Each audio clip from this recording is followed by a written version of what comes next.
বিসমিল্লাহির রহমানির রহিম।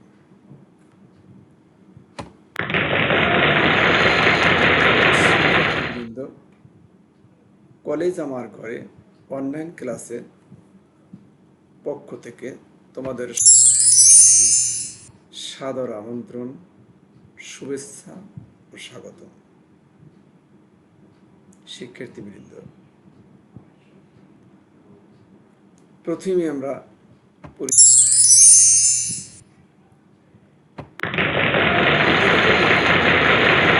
তোমাদের সাথে আছি আমি মোহাম্মদ মোশাররফ হোসেন খান, প্রভাষক, দর্শন বিভাগ, আলহাজ হজরত আলী ডিগ্রি কলেজ, কামারখালী, বাকেরগঞ্জ, বরিশাল।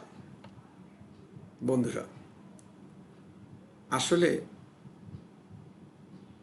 সরাসরি ক্লাসে বক্তব্য দিতে যেভাবে মানুষের রিল্যাক্স লাগে, সহজ সরল লাগে, আসলে অনলাইনে সেরকম লাগে না। তারপরও বাধ্য হয়ে আমরা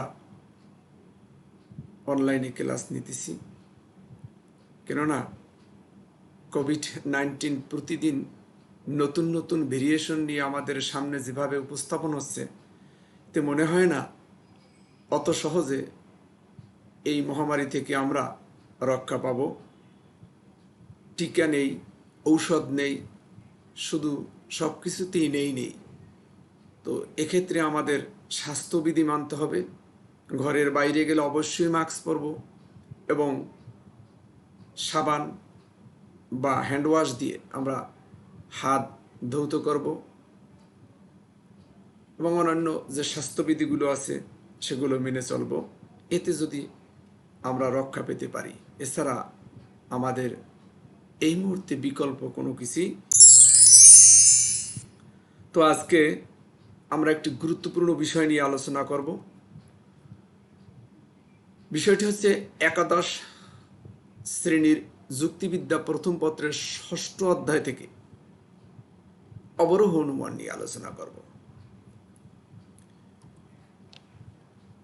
পাঠ হিসেবে আজকে আমরা নির্ধারণ করেছি অবরোহ অনুমানের প্রকারভেদ, অমাধ্যম অনুমান, এই দুটো যা শিখতে পারব। অর্থাৎ আজকের শিখন ফল অবরোহ অনুমানের প্রকারভেদ বর্ণনা করতে পারবে, অমাধ্যম অনুমানের প্রকৃতি ও ধারণা ব্যাখ্যা করতে পারবে। প্রথমেই আমরা পূর্ব ধারণার সাথে একটু পরিচিত হয়ে নিই। অর্থাৎ কোথা থেকে এই অবরোহ অনুমান আমাদের উৎপত্তি। মূলত অনুমানেরই একটি প্রকারভেদ হচ্ছে অবরোহ অনুমান। অর্থাৎ অনুমানকে প্রধানত দুই ভাগে ভাগ করা হয়। একটার নাম হচ্ছে অবরোহ অনুমান, আর একটার নাম হচ্ছে আরোহ অনুমান। তো আমরা এই অবরোহ অনুমান কাকে বলে সেটা একটু জেনে নেই। যে অনুমানে এক বা একাধিক আশ্রয় বাক্য থেকে অনিবার্যভাবে আশ্রয় বাক্যের তুলনায় একটি কম বা সমব্যাপক সিদ্ধান্ত নিশ্চিত হয়, তাকে অবরোহ অনুমান বলে। যেমন সকল মানুষ হয় প্রাণী, এখান থেকে আমরা সিদ্ধান্ত হিসেবে নিয়েছি কিছু প্রাণী হয় মানুষ। এখানে আশ্রয় বাক্যটি একটি সার্বিক বাক্য এবং সিদ্ধান্ত একটি বিশেষ বাক্য। এক্ষেত্রে সিদ্ধান্তটি আশ্রয় বাক্য অপেক্ষা কম ব্যাপক। অর্থাৎ আমরা আগেই সংজ্ঞায় বলেছিলাম যে সিদ্ধান্তটি আশ্রয় বাক্য থেকে কম ব্যাপক হবে, সিদ্ধান্তটি আশ্রয় বাক্য থেকে কম ব্যাপক হবে। তো সেটা আমরা দেখলাম যে আসলে সিদ্ধান্তটি আশ্রয় বাক্য থেকে সিদ্ধান্তটি কম ব্যাপক হয়েছে। এখন আমরা এই যে অবরোহ অনুমানের প্রকারভেদটা নিয়ে আলোচনা করব। অবরোহ অনুমান প্রধানত দুই প্রকার। কি? প্রথমটার নাম হচ্ছে অমাধ্যম অনুমান, আর দ্বিতীয়টার নাম হচ্ছে মাধ্যম অনুমান। অবরোহ অনুমান কয় প্রকার বলো? 2 প্রকার। কি কি? অমাধ্যম অনুমান, মাধ্যম অনুমান।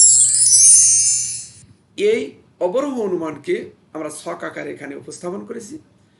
অমাধ্যম অনুমান, মাধ্যম অনুমানকে আবার কোনটাকে কয় ভাগে ভাগ করা যায় সেটা এখানে উপস্থাপন করা হয়েছে। যেমন অমাধ্যম অনুমানকে 10 ভাগে ভাগ করা হয়, কিন্তু এখানে আমাদের সিলেবাসে 4টি প্রকার আছে বিধায় আমি এখানে 4টি উপস্থাপন করেছি। কি কি? আবর্তন, প্রতিবর্তন, পূর্তি আবর্তন, অন্তরাবর্তন। আর মাধ্যম অনুমানকে, এই মাধ্যম অনুমানের সবচেয়ে আদর্শ রূপটাকে বলা হয় সহানুমান। এজন্য এখানে সহানুমানের ভাগটাই আমরা উপস্থাপন করেছি, বা মাধ্যম অনুমান যাই বলো। মাধ্যম অনুমানকে প্রধানত 2 ভাগে ভাগ করা হয়। একটা নাম হচ্ছে কি? অমিশ্র, আর একটা নাম হচ্ছে মিশ্র। এই অমিশ্রকে আবার 3 ভাগে ভাগ করে। অমিশ্রকে আবার 3 ভাগে ভাগ করা যায়। কি কি? নিরপেক্ষ, প্রাকল্পিক, বৈকল্পিক। আর মিশ্রকেও 3 ভাগে ভাগ করা হয়। কি কি? প্রাকল্পিক, বৈকল্পিক, দ্বিকল্পিক। তাহলে অবরোহ অনুমানের আমরা ভাগগুলোকে কিভাবে করতে পারি? যে প্রধানত 2 ভাগে ভাগ করা যায়, অমাধ্যম এবং মাধ্যম। আর অমাধ্যমকে 10 ভাগে ভাগ করা হয়, কিন্তু আমরা এখানে 4টি দেখিয়েছি এই কারণে যে আমাদের সিলেবাসে আছে 4টি, যদিও অনুমানটা 10 ভাগে ভাগ করা, কিন্তু সিলেবাসে আছে 4টি। আমরা ওই 4টিকে এখানে উপস্থাপন করেছি। আর অমাধ্যম অনুমানকে, মাধ্যম অনুমানকে আবার প্রধানত 2 ভাগে ভাগ করা হয়। মাধ্যম অনুমান 2 ভাগে ভাগ করা হয়। কি কি? অমিশ্র, মিশ্র। অমিশ্র সহানুমান, মিশ্র সহানুমান। এই অমিশ্র সহানুমানকে আবার 3 ভাগে ভাগ করা যায়। কি কি? নিরপেক্ষ, প্রাকল্পিক, বৈকল্পিক। আর মিশ্রকেও 3 ভাগে ভাগ করা হয়। কি? প্রাকল্পিক, বৈকল্পিক ও দ্বিকল্পিক। আমরা আস্তে আস্তে এগুলো সম্পর্কে জানবো, যেহেতু আমাদের আজকের মূল বিষয়টা হচ্ছে কি? অমাধ্যম অনুমান। আমরা দেখি অমাধ্যম অনুমান বলে। প্রকারভেদটা আমরা জানলাম, অনুমানের প্রকারভেদটা আমরা কিন্তু জানলাম। এখন আমরা অমাধ্যম অনুমানটাকে কাকে বলে সেই জিনিসটাকে জানার চেষ্টা করব। কি? যে অবরোহ অনুমানে একটি মাত্র আশ্রয় বাক্য থেকে, কি? একটি মাত্র আশ্রয় বাক্য থেকে সিদ্ধান্তটি অনুসৃত হয় তাকে অমাধ্যম অনুমান বলে। আশ্রয় বাক্য একও থাকতে পারে, একাধিকও থাকতে পারে। যদি একটা হয় তখন সেটাকে বলবো অমাধ্যম, আর যদি একাধিক হয় সেটাকে আমরা পরবর্তীতে কি বলবো? আস্তে আস্তে সামনের দিকে আগাই। অর্থাৎ মাধ্যম অনুমান যদিও, তারপরও আমরা পরে শিখবো সেটাকে। যেমন উদাহরণস্বরূপ এখানে দেওয়া আছে কি? সকল মানুষ হয় মরণশীল, কিছু প্রাণী হয় মানুষ। সকল মানুষ হয় প্রাণী, কিছু প্রাণী হয় মানুষ। এই আশ্রয় বাক্যটিতে কি দেখা যায়? যে একটি হচ্ছে আশ্রয় বাক্য, একটি হচ্ছে সিদ্ধান্ত, কিন্তু আশ্রয় বাক্য অপেক্ষা সিদ্ধান্তটি কম ব্যাপক। তো এই সংজ্ঞা থেকে আমরা অমাধ্যম অনুমানের কয়েকটি বৈশিষ্ট্য পরিলক্ষিত হয়। নম্বর 1, অমাধ্যম অনুমান মাত্র একটি আশ্রয় বাক্য থেকে সিদ্ধান্তটির অনুমতি হয়। 2, সিদ্ধান্ত আশ্রয় বাক্য থেকে সরাসরি নিশ্চিত হয়। অর্থাৎ সিদ্ধান্তটিকে আশ্রয় বাক্য থেকে, এই একটা মাত্র বাক্য একটা থেকে উল্টিয়ে পাল্টিয়ে পরিবর্তন করে যেভাবে হোক না কেন এই একটা থেকে আসবে। 3, এক্ষেত্রে সিদ্ধান্ত আশ্রয় বাক্য থেকে অনিবার্যভাবে অনুসৃত হয়। সে কথা তো আগেই সংজ্ঞা আমরা বুঝতে পারছি, যেটা অনিবার্যভাবে কোনো মানে আমাদের কোনো চিন্তা না করলেও বেশি একটু চিন্তা করা লাগে না, মোটামুটি ভাবে চিন্তা করলে তার থেকে আমরা এই অনুমানটা পেয়ে থাকি। 4, অমাধ্যম অনুমানের আশ্রয় বাক্য সিদ্ধান্তের সম্পর্ক অবিচ্ছেদ্য। অর্থাৎ সিদ্ধান্ত এবং আশ্রয় বাক্যের মধ্যে একটি সম্পর্ক আছে, যে সম্পর্কটিকে অবিচ্ছেদ্য সম্পর্ক বলা হয়। তারপর 5, আশ্রয় বাক্য আশ্রয়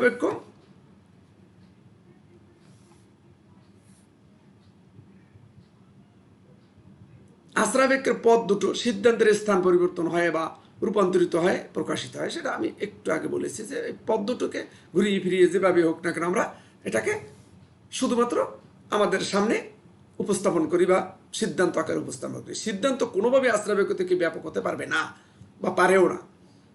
অমাধ্যম অনুমান এক প্রকার অবরোহ অনুমান। সিদ্ধান্ত বস্তুনিষ্ঠ হলে সিদ্ধান্ত, সিদ্ধান্তের বস্তুনিষ্ঠতা অর্থাৎ সিদ্ধান্তের বাস্তবতা বা বস্তুনিষ্ঠতা আশ্রয় বাক্যের বাস্তবতা বা বস্তুনিষ্ঠতার উপর নির্ভর করবে। অর্থাৎ সিদ্ধান্তটি যদি বাস্তব হয় তাহলে আশ্রয় বাক্যটিকে বাস্তব হবে, আর সিদ্ধান্তটি যদি অবাস্তব হয় তাহলে আশ্রয় বাক্য মানে আশ্রয় বাক্য অবাস্তব হলে সিদ্ধান্ত অবাস্তব, আর আশ্রয় বাক্য বাস্তব হলে সিদ্ধান্ত বাস্তব হবে। বাস্তব সত্য সম্পর্কে আমরা পরবর্তীতে মানে প্রথম দিক থেকে আলোচনা করছি, আবার পরবর্তীতে আলোচনা করব। 9 নম্বরে আছে কি সিদ্ধান্ত বাস্তবিক থেকে, সিদ্ধান্ত বাস্তবিক পক্ষে আশ্রয় বাক্য থেকে, সিদ্ধান্ত বাস্তবিক পক্ষে আশ্রয় বাক্য থেকে নতুন কোনো তথ্য প্রকাশ করে না। এইটা একটি কঠিন কথা।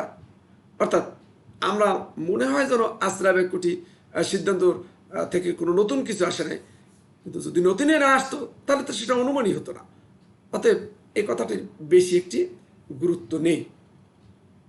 এবার সর্বশেষ যে বৈশিষ্ট্যটা আমাদের এখানে আছে সেটা হচ্ছে কি অবরোহ অনুমান হিসেবে অমাধ্যম অনুমানকে আকারগত সত্যতাই মূল লক্ষ্য। অর্থাৎ অবরোহ অনুমানের আকারগত সত্যতাকে আমরা নির্ণয় করব, বস্তুগত সত্যতা নিয়ে অত চিন্তা আমরা করি না। এরপর দেখো অমাধ্যম অনুমান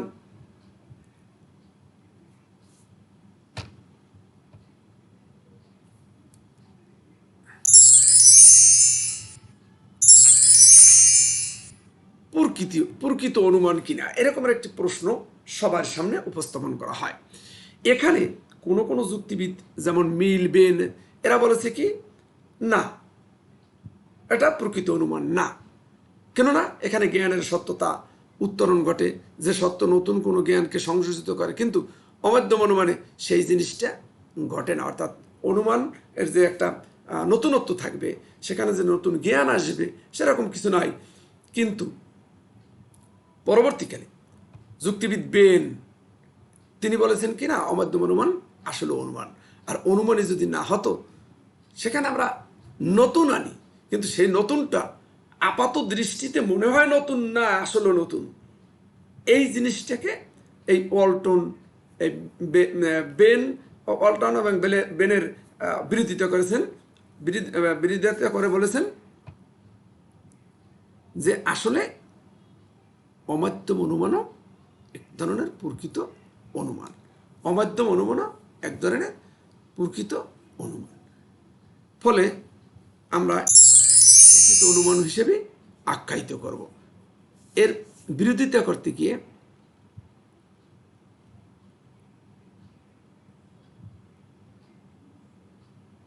এই যেখানে আমরা উপস্থাপন করেছি, এখন আমরা এটাকে দেখি। তো যাই হোক, আমরা একক কাজ হিসেবে একটি প্রশ্ন উপস্থাপন করব, দেখি তোমরা পারো কিনা। অবরোহ অনুমানের প্রধানত কত প্রকার? অবরোহ অনুমান প্রধানত কত প্রকার? 2 নম্বর প্রশ্ন হচ্ছে অমাধ্যম অনুমানের কয়টি আশ্রয় বাক্য থাকে? হ্যাঁ, অবশ্যই তোমরা পারছো। 3 নম্বরে কোন কোন যুক্তিবিদ অমাধ্যম অনুমানকে প্রকৃত অনুমান বলেছেন? অবশ্যই তোমরা পারবে। তারপর উত্তরগুলো মিলিয়ে নাও। অবরোহ অনুমান প্রধানত 2 প্রকার, অমাধ্যম অনুমানের একটি আশ্রয় বাক্য থাকে, আর যুক্তিবিদ ওয়েলটন অমাধ্যম অনুমানকে প্রকৃত অনুমান বলেছেন। দলগত কাজে আমরা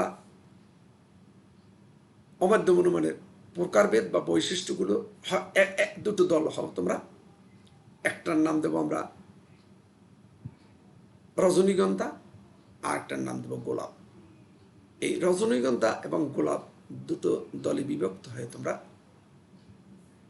দুটো কাজ করবে। এক দলে করবে অনুমানের প্রকারভেদ, আর এক দলে অনুমানের বৈশিষ্ট্যগুলোর একটি তালিকা করবে। অর্থাৎ 2 দলে দুটো তালিকা করবে। তালিকাটা আমরা দেখিয়ে দিচ্ছি। এখানে বৈশিষ্ট্যগুলো, অমাধ্যম অনুমানের বৈশিষ্ট্যগুলো এভাবে লিখবে। পিছনে আমি আলোচনা করেছি, তারপর এখানে আমি উপস্থাপন করে দেখাইলাম যে এভাবে লিখবে। আর আরেকটি যে আছে সেটাও তোমরা পারবে, পিছনে দেওয়া আছে। তো সার্বিক মূল্যায়ন আমরা দেখতে পাচ্ছি যে আজকে আমরা অবরোহ অনুমানের প্রকারভেদ ও অমাধ্যম অনুমান সম্পর্কে কিছু শিখলাম। তো বাড়ির কাজ হিসেবে এখানে একটি ছবি দেওয়া আছে, দেখো চিত্র দেওয়া আছে।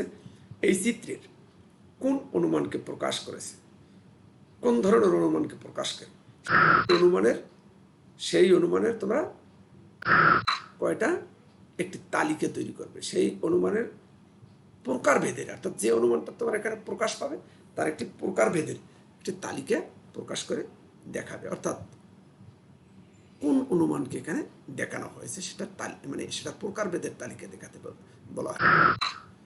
তো সহায়ক গ্রন্থ হিসেবে এখানে দেখানো হয়েছে কিছু এই যে বইয়ের নাম, তোমরা যে বইটি ইচ্ছে সেটাকে তোমরা অনুসরণ করতে পারো। এরপর আমরা আগামী ক্লাসে আবর্তনের নিয়মাবলী এবং আবর্তনের প্রকারভেদ নিয়ে আলোচনা করব।